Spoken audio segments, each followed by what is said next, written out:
장맛비가 쏟아진 울산 지방은 잠시 소강 상태를 보이다 오늘 밤부터 다시 비가 내릴 것으로 예상됩니다. 중구 주택가의 폐지와 고물로 뒤덮인 집 때문에 인근 주민들이 악취와 몰려드는 해충에 고통을 호소하고 있습니다. 울주군이 교육 여건 개선을 위해 고등학교 유치를 희망하고 있지만 시교육청은 난색을 표하고 있습니다.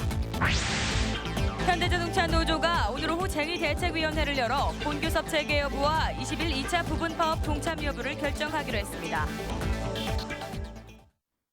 여러분 안녕하십니까? 7월 16일 월요일 UBC 굿모닝 울산입니다.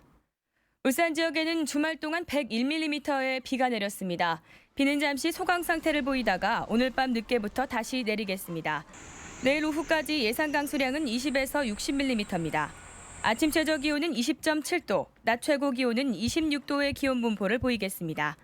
내일은 비가 그친 뒤 흐린 날씨를 보이겠고 아침 최저 21도, 낮 최고 25도로 오늘과 비슷하겠습니다. 울산 지역에서도 100mm가 넘는 장맛비가 내리면서 도로 곳곳이 침수됐지만 추가 피해는 발생하지 않았습니다. 울산시는 시간당 20mm가 넘는 폭우가 쏟아지면서 북구 성내 삼거리 등 도로 곳곳이 침수됐지만 모두 정상화됐다고 밝혔습니다. 또 아직까지 추가 피해는 접수되지 않았다고 말했습니다. 울산시는 오늘 밤부터 또다시 비교적 많은 비가 예상되는 만큼 시설물 등 관리에 주의를 당부했습니다. 교육 여건이 열악한 울주군에 고등학교 유치를 희망하는 목소리가 높습니다. 하지만 교육청은 검토하겠다는 입장만 되풀이해 고교 건립이 난항을 겪고 있습니다. 이다루 기자가 취재했습니다. 울주군의 영어마을 부지입니다. 부지는 매입했지만 건물 건립비 확보가 무산되면서 몇 년째 자풀만 무성한 채 방치되고 있습니다. 울주군은 이곳에 국제고를 유치하기 위해 예산 250억 원을 지원하겠다며 지난 1월 교육청에 유치를 신청했습니다. 사유지 매입이라든가 문화재 조사가 완료되어 있기 때문에 결정만 되면 빠른 시일 내에 개교가 가능합니다. 하지만 교육청은 부정적인 입장입니다. 국제고라는 게 우리 울산 학생들 전국도 모집될 거고 그런 부분이 있기 때문에 입시를 선정할 때 좀 신중하게 해야 안 되겠습니까? 어디 생각한다는 거를 좀 더 생각을 해봐야 된다. 최근에는 국가공단 배우도시로 성장한 온산업 주민들이 인문계 고등학교 설립을 건의했습니다. 교육 환경이 열악해 근로자들이 부산으로 빠져나가기 때문입니다. 교육 인프라가 너무 취약하다 보니까 온산읍에 있는 학생들이 초등학교 5, 6학년만 되면 타 지역으로 이사를 가든지 주소를 이전하고 있는 상황입니다. 홍명고등학교가 이전을 하게 되면 인구가 7만 9천 명에 이르는 울주군 남북권 지역에는 인문계 고등학교가 남창고등학교 한 곳밖에 남지 않습니다.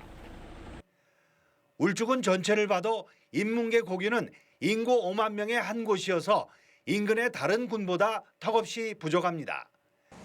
교육 환경 불균형 해소와 새로운 배우도시 조성을 위해서라도 교육청의 적극적인 검토가 필요한 실정입니다. UBC 뉴스 이다루입니다.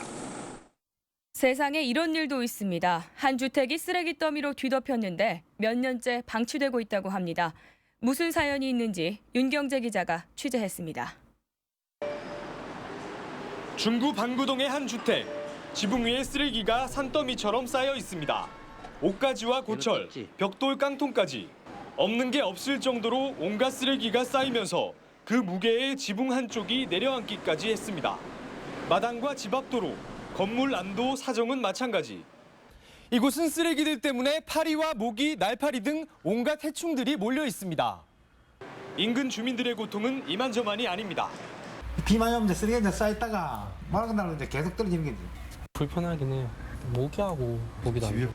하지만 주민들은 한사코 인터뷰를 거절합니다. 욕도 얼마나 잘하는데 또 쓰레기도 막 못했다. 한 동네에서 얘기해도 안 돼. 집주인은 한 할머니로 알려졌지만 만날 수는 없었습니다.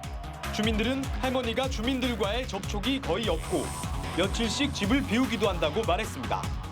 쓰레기 치우면서 생활을 하고 있는 사람인데 빚을 내가 집을 샀는가 봐. 아들들 이래서 제가 보호 대상이 안 돼요.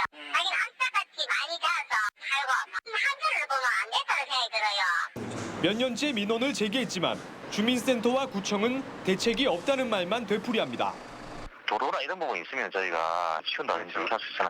자기 집 앞 안에 적시하는 같은 경우는 저희가 다시 한번 어떻게 해드릴 만한 게 그렇게 방법이 없는데 어떡합니까? 동네 한복판에 가득 쌓인 쓰레기 더미. 주민들은 언제까지 고통을 받아야 하는지 답답하기만 합니다. UBC 뉴스 윤경재입니다. 새누리당 박근혜 전 비대위원장을 지지하는 울산 지역 모임인 태아포럼이 어제 창립 총회를 갖고 본격적인 활동에 들어갔습니다.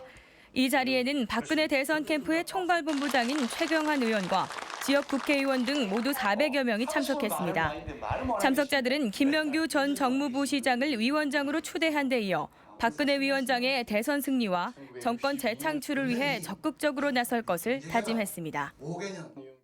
김진석 전 남구의원이 통합진보당 신임 울산시당 위원장에 선출됐습니다. 통합진보당 울산시당은 제1차 전국 동시당직 선거 결과 김진석 후보가 78.2%의 득표율을 얻어 김준영 후보를 제치고 신임 울산시당 위원장으로 선출됐다고 발표했습니다. 이번 선거에서는 강혜련 남구의원 등 부위원장 5명과 대의원 59명도 함께 선출됐습니다. 울산지방경찰청은 화물차 연쇄방화를 도운 혐의로 화물연대 조합원 36살 지모 씨에 대해 구속영장을 신청했습니다. 앞서 경찰은 지 씨와 29살 이모 씨 등 2명을 체포했지만 상대적으로 가담 정도가 약하고 화물연대 조합원이 아닌 이 씨는 석방했습니다.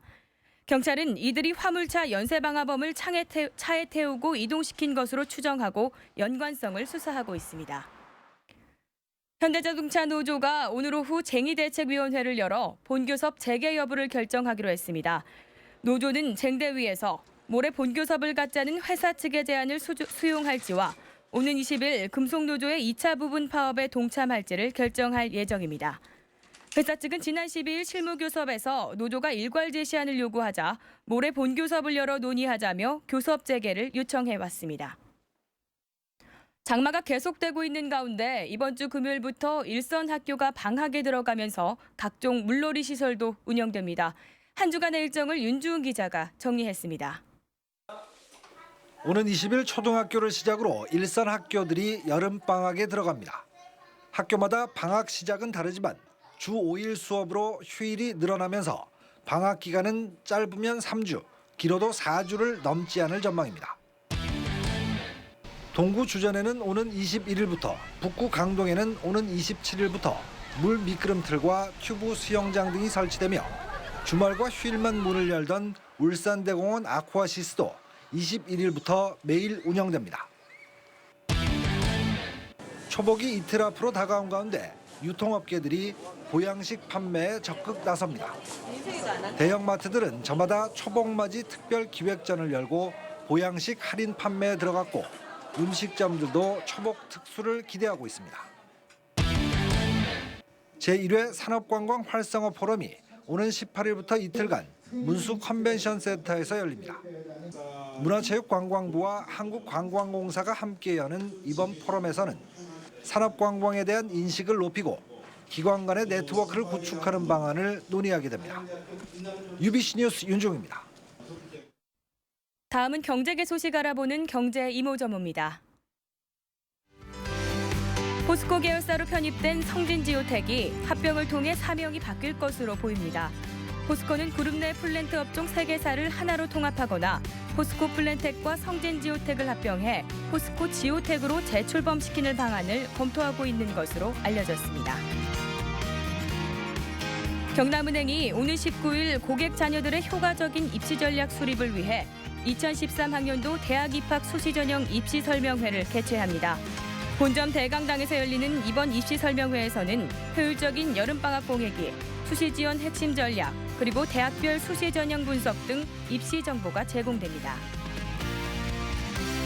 농협은행 울산영업본부가 외국인 근로자와 재외 동포를 위해 환전과 해외 송금 전용 특화 우대 서비스를 개발해 서비스에 들어갔습니다.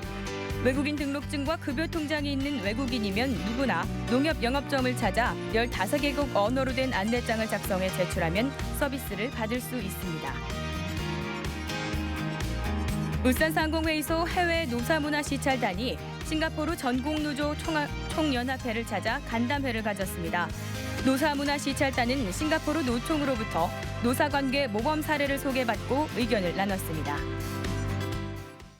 요즘 같은 장마철, 관절염 환자들은 무척이나 괴로운 시기입니다. 관절이 기후와 습도에 예민한 탓인데 적절한 운동으로 통증을 완화시킬 수 있다고 합니다. 건강백세 성경희 캐스터입니다. 흔히 날이 굳고 비가 올 때면 무릎이 아프고 쑤신다는 말들을 자주 하게 되는데요. 괜한 소리가 아니라 실제로 근거가 있는 말입니다. 날씨가 흐리고 비가 오는 날은 기압이 낮아지면서 관절 속 압력이 높아져 관절의 통증이 심해지게 됩니다. 바깥쪽이 저기압이면 관절 안은 많이 붓게 됩니다. 팽창이 되게 되고요. 그 팽창되게 됨으로 해가지고 통증을 많이 느끼게 되고요. 그러므로 해가지고 그 장마철에 통증이 많이 증가하면서 병원을 많이 방문하게 됩니다. 관절은 움직이지 않으면 뻣뻣해져 통증이 더 심해지는데요. 비 때문에 활동량이 줄어드는 것도 장마철 관절 통증이 심해지는 이유 가운데 하나입니다. 여름철 에어컨 바람도 관절 주변 근육의 수축을 일으켜 통증을 유발하게 됩니다. 에어컨을 켤 때는 실내외 온도차를 5도 이내로 유지하고 찬바람이 관절에 닿지 않도록 담요 등을 덮어주면 좋습니다. 또 실내 습도도 50% 내외를 유지하는 것이 좋습니다. 관절통 환자들이 집에만 계시려고 하는 경향이 많습니다. 그러지 마시고 관절 스트레칭이나 근력 강화 운동을 하는 것이 도움이 되겠고 특히 실내 자전거 운동이나 수영이 도움이 된다고 하겠습니다. 통증이 심할 경우 온찜질을 해주면 통증이 완화되는데 갑자기 붓거나 열이 난다면 얼음찜질이 좋습니다. 네, 햇빛이 없는 날은 멜라토닌이라는 호르몬이 기분을 처지게 해서 몸이 더 아프게 느껴진다고 합니다. 장마철, 가벼운 스트레칭으로 건강하게 관절 지켜보시기 바랍니다. 건강백세 성경입니다. 경기 침체가 장기화 국면에 접어들면서 넉 달 만에 소비 심리도 하락세로 돌아섰습니다. 한국은행 울산본부에 따르면 지난달 소비자 심리지수 CSI는 94로 한 달 전에 비해 5포인트 하락했습니다. 특히 경기 전망 CSI는 79로 16포인트나 떨어져 지역 소비자 대부분이 하반기 경기를 어둡게 보는 것으로 나타났습니다. 중구청이 월급 끝전을 모아 어려운 이웃들에게 전달하기로 했습니다. 중구청은 이번 캠페인에 직원 530여 명 가운데 230여 명이 자율적으로 참가했다고 밝혔습니다. 중구청은 모아진 성금을 중구 지역 소외계층과 복지시설에 전달할 계획입니다. 이상으로 UBC 굿모닝 울산을 마칩니다. 고맙습니다.